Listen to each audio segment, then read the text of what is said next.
Avant de commencer le message de ce matin, je crois que nous avons tous écouté la lecture.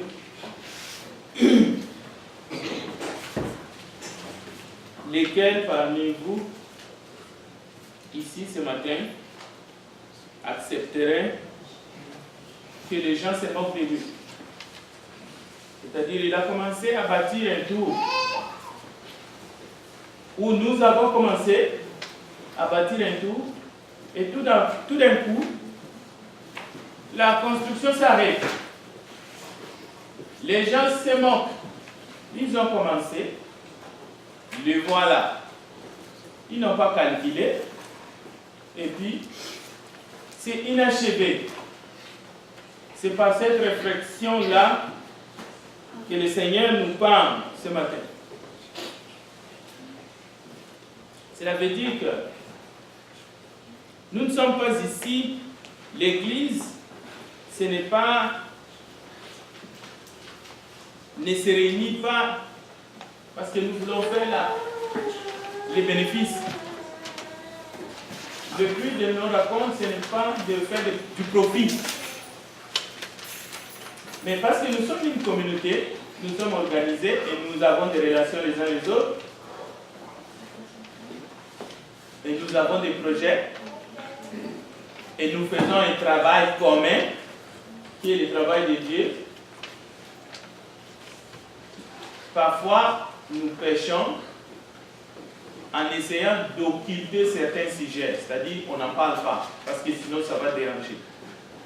Mais on va voir aujourd'hui que, comme nous venons de le chanter, Jésus est au milieu de nous. Jésus a parlé de tous les sujets et surtout ce qui dérange le monde. Ce qui fait que le monde est arrivé là où il est aujourd'hui, c'est peut-être à cause de cela. Chacun de nous sait au fond de son cœur combien de ce que nous croyons, ou combien de nos biens, de nos richesses, de notre argent, de tout ce que nous avons reçu depuis que nous sommes enfants, nous avons dédié ça à une bonne cause ou que nous avons donné à l'Église ou à Dieu, peu importe. Nous savons, nous savons. Je sais qu'il y a un grand nombre de gens qui se sont fait abuser. Il y a des gens qui se sont fait voler. Je suis conscient. Mais je ne parle pas de cela. Et vous savez, nous ne sommes pas de cela. Mais cela ne doit pas nous empêcher à être organisés et à faire un bon travail pour la gloire de notre Dieu. Amen. Amen. Allons en prière. Père Céleste, nous te bénissons ce matin. Aide-nous à saisir cette parole parce que tu veux que nous ne puissions pas faire comme ces gens-là, ceux-là qui ont bâti une maison, mais c'était sur du sable. Et nous ne voulons pas nous perdre en faisant quelque chose qui ne va pas tenir devant toi. Nous ne voulons pas tomber dans l'orgueil. Nous ne voulons pas tomber dans l'égoïsme. L'égoïsme qui ronge le cœur et qui détruit des vies. Père, aide-nous à te servir avec ce que tu nous as donné et aussi à penser aux autres. Dans le nom de Jésus-Christ, notre Sauveur, nous te prions. Amen. Amen. L'homme doit apprendre à recevoir joyeusement la vie que Dieu nous donne ce matin, la santé. Dieu nous donne la famille. Dieu nous donne des amis, des frères et sœurs dans le Seigneur. Tel que nous sommes là ce matin. Dieu nous donne tout.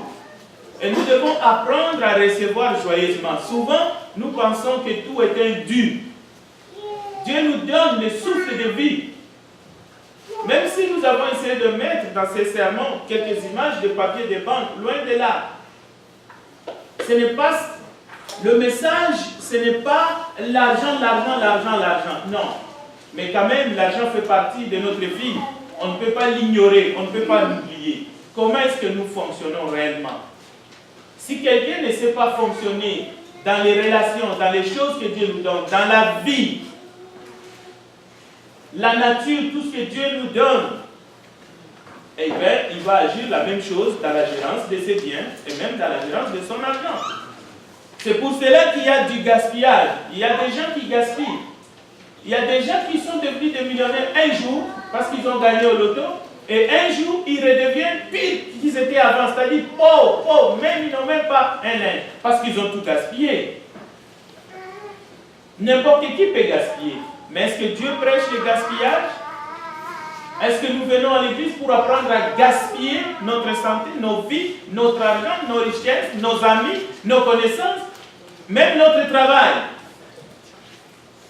Je ne dis pas qu'au travail, c'est le jardin d'Éden.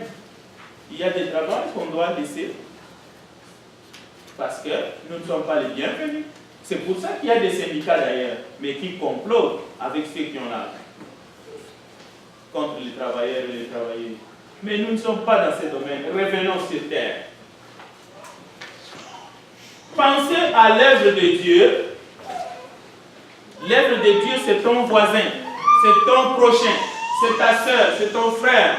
Nous sommes d'abord l'œuvre de Dieu, nous oublions cela. L'œuvre de Dieu, ce n'est pas seulement ce que nous faisons pour Dieu. L'œuvre de Dieu, ce sont les personnes que Dieu a mis autour de nous. Les créatures de Dieu, c'est nous.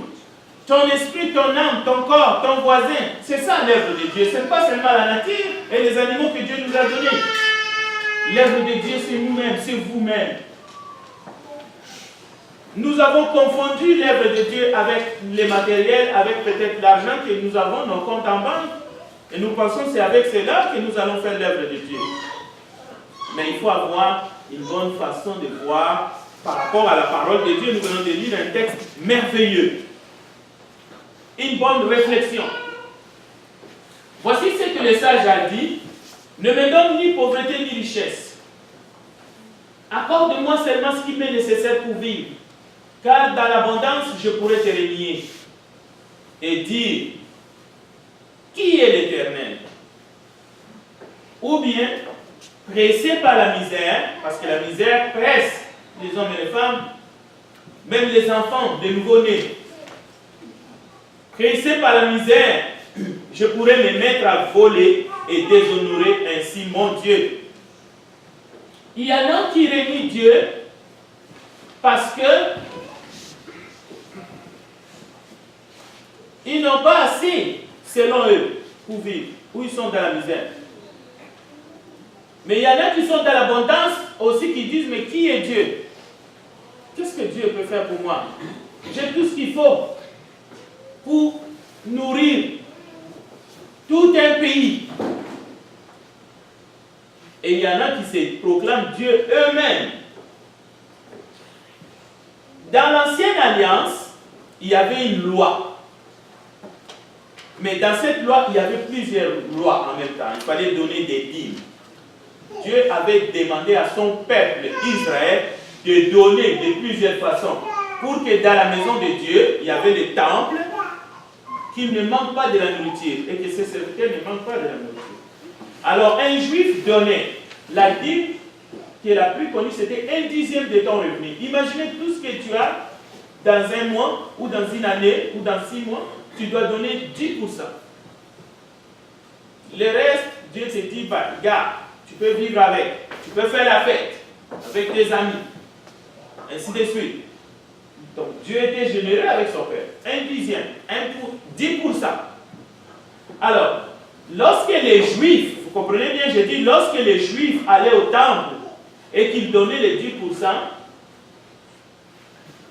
si on compare à ce que le chrétien, quand je parle des chrétiens, je parle du corps du Christ, donne sous la grâce aujourd'hui, c'est une disgrâce pour la grâce. C'est-à-dire on donne très peu. Les Juifs, ils donnaient 10% pour que la maison de Dieu, il ne manque pas à manger. Si on compare à ce que dans l'Église, le corps du Christ, aujourd'hui, sous la grâce, on donne, c'est une disgrâce. Cela veut dire qu'on ne donne même pas les 10% de ce qu'il nous a, ou de ce que Dieu nous a donné. Mais le problème n'est pas là. Le thème de ce sermon, c'est la libéralité. Parce que nous ne sommes pas sous la loi, c'est-à-dire donner volontairement sa contrainte, parce que nous sommes le corps du Christ, nous sommes une famille, nous sommes des frères et sœurs, nous avons des activités à faire entre nous, et on ne force, on ne presse pas, on ne donne pas avec tristesse. On a besoin de faire quelque chose, on a besoin de fonctionner juste uniquement ici. Comme nous fonctionnons chez nous à la maison, on doit payer l'électricité, on doit payer, il y a des gens qui ont peut-être un salaire ici, ainsi de suite. C'est juste ça. Ce n'est pas une question d'enrichissement personnel, non. Nous voulons juste fonctionner normalement parce que nous sommes acceptés dans cette société, dans cet État, dans ces pays, dans ce monde, comme l'Église, le corps du Christ, un organisme religieux. Donc nous devons fonctionner. Mais le principe des données dans la Bible, c'est avec libéralité, volontairement, sans contrainte. Il n'y a pas un chiffre qu'on te dit, oh, 10% tu dois donner de tout ton revenu. Non, loin de là. Tu vends ta maison, tu le gardes. Tu gardes le revenu de la vente de ta maison. Tu ne vas pas mourir comme Anania et Saphira. On ne te demande pas de l'apporter ici. Non. Mais tu dois, si tu es membre du corps du Christ, tu dois participer volontairement, selon que tu peux. Mais il faut le faire parce que nous devons vivre, nous devons marcher, nous devons prêcher l'évangile. Nous devons aider les indigents. Il y a ceux qui ont besoin et on doit les venir en aide. Et nous devons faire ces choses. Donc, ce n'est pas question qu'il y a un responsable ici qui a besoin de se remplir des poches, acheter des maisons à Miami, aller en vacances avec sa famille. Non. Les dirigeants, on ne contrôle pas les comptes, les caisses. Non, ce sont les membres qui sont responsables, qui s'occupent de la banque. Les comptes est là, tous les comptes, n'importe qui peut aller voir dans les comptes, il n'y a rien qui est caché. Il n'y a pas de tricherie dans le domaine. Mais l'Église, le peuple de Dieu donne libéralement, avec joie. La Bible contient 2250 versets qui parlent de l'argent dans la Bible. De Genèse à Apocalypse, 2250 versets parlent de l'argent. Le Nouveau Testament dit de notre rapport à nos possessions. Il dit plus. Votre rapport avec ce que vous dites que vous avez, ce que vous gérez, les possessions, vos habits, autos, maisons, toutes ces choses-là. Le Nouveau Testament dit plus de notre rapport à nos possessions que de la prière, de l'enfer et de la foi prise ensemble. Les paraboles de Jésus, prenez les paraboles de Jésus dans l'ensemble, examinez ça. Vous allez voir que le thème principal des paraboles, c'est notre rapport à nos possessions. Pourquoi? Probablement, comme je venais de dire, c'est peut-être le billet vert que vous voyez sous forme de cœur qui fait perdre le monde, qui fait que les gens vivent dans la folie, qui fait que le monde est ce qu'il est à l'envers, qui fait que les gens divorcent, c'est haïssent. Alors Jésus, c'est là où est le bobo. Alors, votre rapport avec les possessions, Jésus en fait le thème des paraboles. Il parle de la gérance, il parle de quelqu'un qui est endetté, de quelqu'un qui est endetté au point qu'il ne peut plus rembourser, il faut le vendre, lui, sa femme et ses enfants. C'est ça les paraboles de Jésus. Mais pourquoi Jésus va parler de ces choses-là dans son enseignement? Parce que c'est ça qui fait mal, c'est ça qui fait mouche. Être un bon gérant est un ordre. Et c'est un ordre d'importance. Le deuxième thème du Nouveau Testament après le salut. Le premier thème, vous l'avez vu, on a fait l'étude là-dessus. Le premier thème dans le Nouveau Testament, dans la Nouvelle Alliance, c'est le salut. Vous êtes là pour le salut de votre âme. Dieu a envoyé Jésus pour le salut de votre âme. Mais le deuxième thème, dans le Nouveau Testament, c'est être un bon gérant.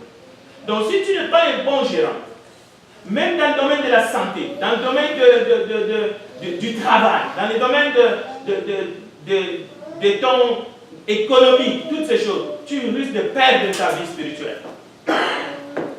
Parce que tu vas te retrouver dans une situation accablante qui peut faire que cela peut t'amener au bord du précipice. C'est pour cela que Jésus en parle. Donc, comment sommes-nous évalués en tant qu'investisseurs dans le royaume de Dieu? Il ne s'agit pas de donner tout ce que vous avez à l'église comme dans les temps. D'ailleurs, ce n'était pas l'église, ça c'était autre chose. Je ne parle pas du premier siècle, je parle après que tous les apôtres sont tués. L'expropriation des biens des gens. Non. Mais Dieu nous évalue aussi comme des hommes et des femmes qui vivent simplement dans ce monde, qui travaillent, parce que nous sommes conditionnés, notre cadre, c'est le travail. D'ailleurs, vous pouvez juste penser à votre temps de vie dans cette société. C'est réparti entre le travail, un petit peu de repos, et ce qui vous reste, vous êtes ici pour écouter la parole de Dieu. Afin que vous puissiez continuer à vivre, à avoir de l'espérance. Sinon, la vie n'a aucun sens. Vous devenez une machine à profit. Êtes-vous riche? Selon Jésus, là encore c'est relatif. Je ne suis pas en train de vous dire que vous êtes riche, mais je peux vous sermonner. Que vous vous plaignez parfois parce que vous ne connaissez pas ce qui se passe ailleurs. Vous êtes dans un pays, peut-être vous devez ouvrir les yeux. Lorsque je dis vous êtes riche par rapport à d'autres. Il y a des enfants qui sont affamés, qui meurent affamés, assassinés par la famille. Je ne dis pas que vous êtes riche pour que vous me donniez l'argent. Loin de là. Mais nous sommes peut-être riches parce que nous connaissons Dieu, nous écoutons la parole et il n'y a pas quelqu'un qui sort ici dans la salle avec une branche sur sa hanche. Et nous pouvons dire merci à Dieu. Même la liberté que nous avons de nous exprimer, c'est une grande richesse. Alors, si vous êtes riche, c'est pour soulager les pauvres. Parce qu'il y en a qui sont pauvres. Il y en a qui n'ont même pas la liberté de parole. Alors, toi qui es riche parce que tu as la liberté de parole, est-ce que tu prends cette liberté de parole que tu as, cette richesse que Dieu t'a donnée pour soulager les opprimés, les pauvres, eux qui n'ont personne, pour parler à l'air? Non!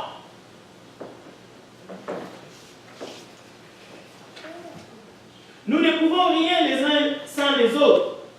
Tous nous avons besoin les uns des autres. C'est pour cela que Dieu nous a créés. Ce n'est pas seulement, oh nous sommes les ceci ou cela. Mais non, ce n'est pas ça. Ce n'est pas pour ça que vous avez été envoyés dans une famille. Non. Oh nous sommes les Africains. Non, ce n'est pas ça. Africains, Européens, Américains, ça n'a aucun sens. Ce n'est pas ça. Même si vous êtes en Amérique du Nord et que vous voyez que ça va mal au Soudan, mais ça doit vous faire de la peine. Parce que ce sont des gens créés à l'image de la ressemblance de Dieu qui souffrent et qui sont accablés. Aucun homme n'est inutile, aucun homme est seul. Vous n'êtes pas seul. Vous pouvez trouver ça dans Proverbe chapitre 11, 25. Nous ne lirons pas, ou dans Isaïe 14, verset 1 à 11. Ce n'est pas mauvais l'argent, au fait, ce n'est pas mal. Mais c'est notre philosophie sur l'argent. C'est peut-être notre égoïsme qui est mauvais. Parce que l'égoïsme, c'est un vice qui ronge le cœur à un point que vous n'imaginez pas. Maintenant, la question n'est pas est-ce qu'il faut avoir l'argent ou il ne faut pas l'avoir. Non, non, non. Il faut avoir ce que tu peux avoir honnêtement. Ça, c'est le premier point. Et il faut vivre. Et il faut prendre soin de soi-même. Mais n'oubliez pas de prendre soin de ceux qui sont autour de vous. Même ceux qui ne sont pas de ta propre famille, mais que Dieu a mis autour de toi. Si tu en as un petit peu, essaye. Comment rester debout et ne pas devenir un esclave? C'est ça la vraie question. Comprendre l'importance de la générosité et de la libéralité. Un homme qui ne comprend pas la générosité et de la libéralité, c'est quelqu'un qui est en train de s'asphyxier lui-même. Ce n'est pas un rapport des hommes et des femmes tels que vous êtes assis avec l'Église. Loin de là, ce n'est pas cela que je prêche. Mais je dois commencer là, que nous sommes ici une organisation et que nous devons fonctionner. Nous sommes un corps, nous sommes une famille.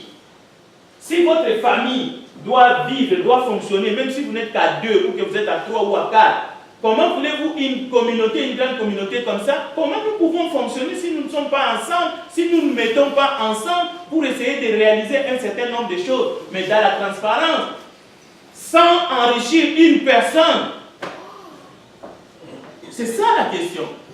Nous pouvons agir même loin d'ici. Il y a des gens qui sont loin, qui ont peut-être besoin de quelque chose, mais qui peut provenir de nous qui sommes ici. Mais si nous sommes organisés les uns les autres,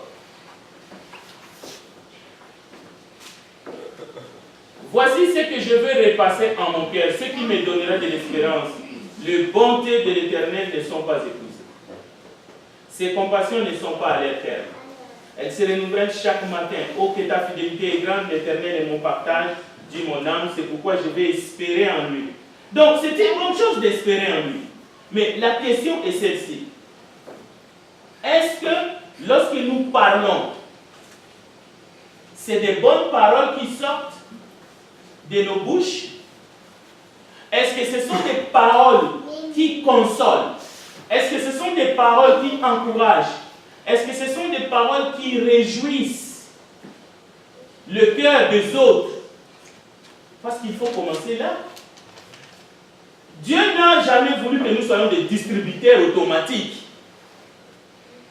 Vous n'êtes pas une sorte de distributeur automatique de billets de gens. Quelqu'un vient, pif, ça sort, il prend, il s'en va. Non, ce n'est pas ça. Mais est-ce que lorsque nous parlons, l'apôtre Paul dit qu'il ne sorte de votre bouche aucune parole mauvaise, mais s'il y a eu quelques bonnes paroles qui servent à l'édification. L'édification, ça veut dire c'est bâtir. Lorsqu'on bâtit une maison, c'est ça, vous êtes en train d'édifier la maison. Mais est-ce que vous édifiez les gens qui sont autour de vous? Est-ce que nous nous édifions les uns les autres? Eh bien, si c'est cela que nous faisons, alors nous allons communiquer une grâce excellente à ceux qui nous entendent. Donc, nous devons nous souhaiter les uns les autres sincèrement du bonheur, que du bonheur. Pas seulement les uns les autres, parce que nous sommes membres d'une congrégation, nous sommes des frères et sœurs, mais à nos amis, aux personnes que nous rencontrons. Il ne s'agit pas de rage au volant. Mais est-ce que nous souhaitons réellement, nous sommes en début de l'année, est-ce que nous avons des bons souhaits les uns les autres comme personnes humaines sur cette planète? C'est ça que Dieu nous demande. Combien de bons vœux sincères prononcés n'ont pas vu les réalisations? Mais le problème, c'est qu'il n'y a même pas eu de bons vœux sincères qui ont été prononcés dans le monde. Alors, parler de la générosité, parler de la libéralité, écoute, c'est un non-sens. Tellement l'égoïsme a atteint des sommets. L'égoïsme est internationalisé.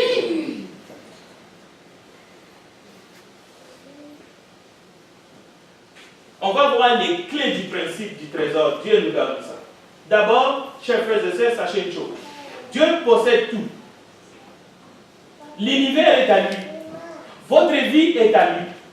Le souffle, l'air que nous respirons est à lui. Et Dieu nous dit, là où se trouve ton cœur, là où se trouve ton trésor, là aussi doit se trouver ton cœur.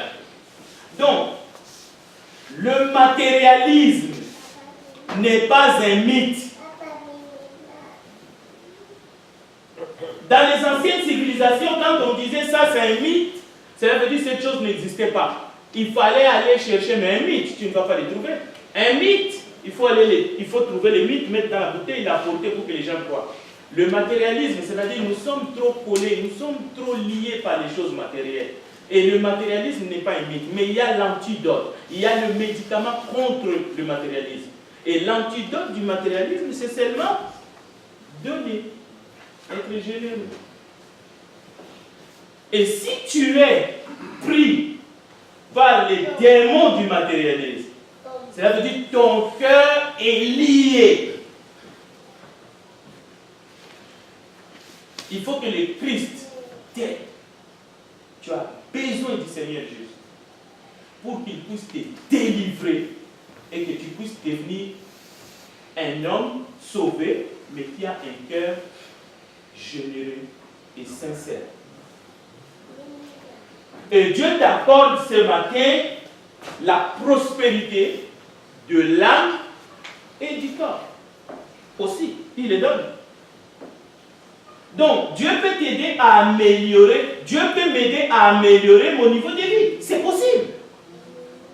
Pourquoi j'aurais honte de le dire? C'est possible. Il peut m'aider. Dieu peut m'aider à améliorer aussi mon niveau de libéralité, ma façon de vivre.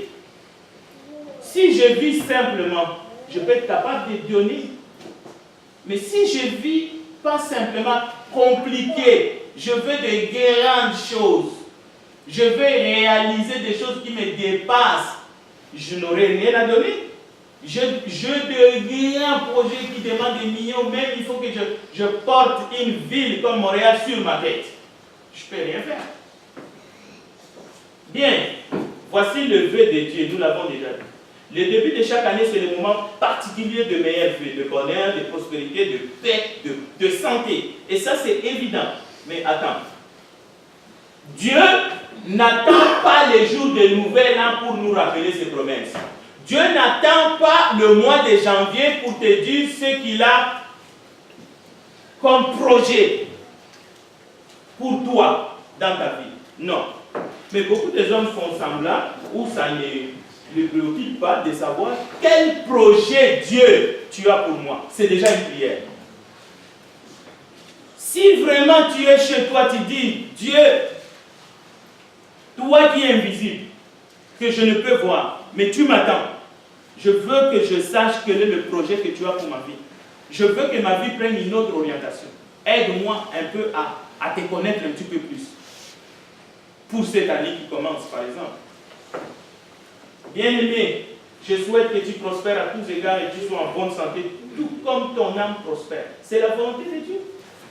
C'est la volonté de Dieu. Donc, les projets de Dieu pour chaque personne, c'est déjà dans sa parole inscrite, inspirée. Il faut aller juste le voir, le lire et dire Amen. Je crois que ces projets-là, c'est pour moi. Et d'abord, c'est les projets de salut.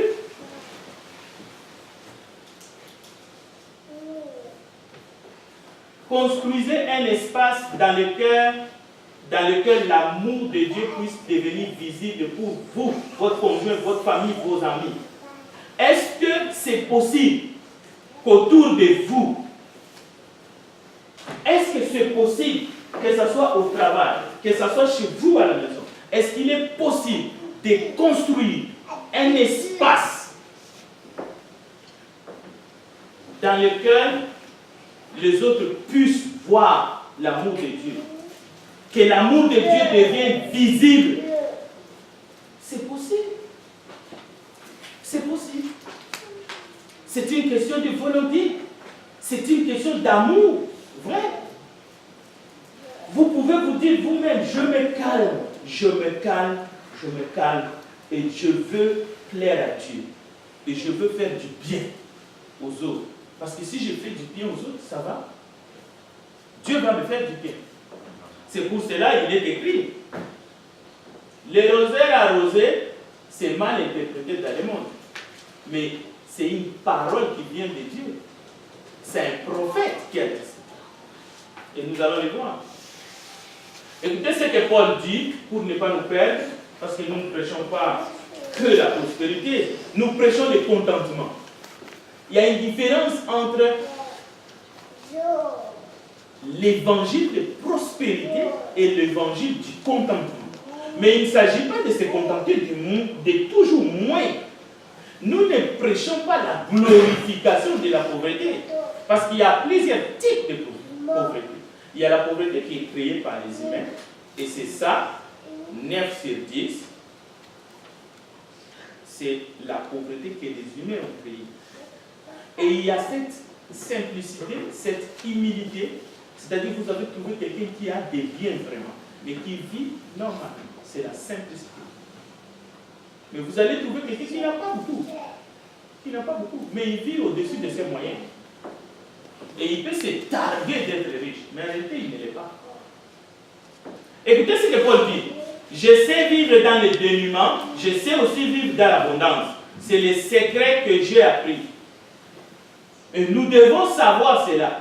S'accommoder à toutes les situations et à toutes les circonstances. Que je sois rassasié ou que j'aie faim, que je connaisse l'abondance ou que je sois dans les besoins, je peux tout grâce à celui qui me fortifie.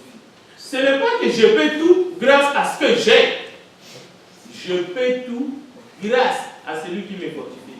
Parce que tu peux économiser, mais à un moment donné, même ce que tu as ne peut pas te venir en aide. Nous avons des exemples dans le monde. Ça peut arriver à un moment donné. Non. D'ailleurs, Jésus a dit, la vie d'un homme ne dépend pas de ses biens futurs en abondance. Donc le problème n'est pas encore les biens. Le problème, c'est notre attitude. Le problème, c'est notre cœur. Celui qui aime le plaisir tombera dans l'indigence. C'est ce qu'on a dit. Si vous aimez tellement le plaisir, tout le temps c'est le plaisir, vous risquez de tomber dans l'indigence. Donc vous n'êtes pas en train de faire comme la fourmi. Vous ne vivez pas normalement. C'est pour cela que le texte de ce matin est fondamental. Qui, s'il veut bâtir un tour, ne se met pas assis pour calculer, pour savoir s'il va finir. Tout d'un coup, il commence et puis il finit par on se moque de lui. Qui veut qu'on se moque de lui ici? Est-ce que nous voulons, comme l'église du Christ de Montréal, ici sur la rue Charland, que les gens se moquent de nous? Non, ils vont dire, mais ils n'ont pas Dieu. Où est leur Dieu? C'est pour cela que nous avons besoin des uns des autres. L'Éternel est bon, sa bonté dure toujours, sa fidélité de génération en génération. C'est pourquoi nous sommes encouragés en nous rappelant ces bienfaits du passé. Mais nous nous rappelons aussi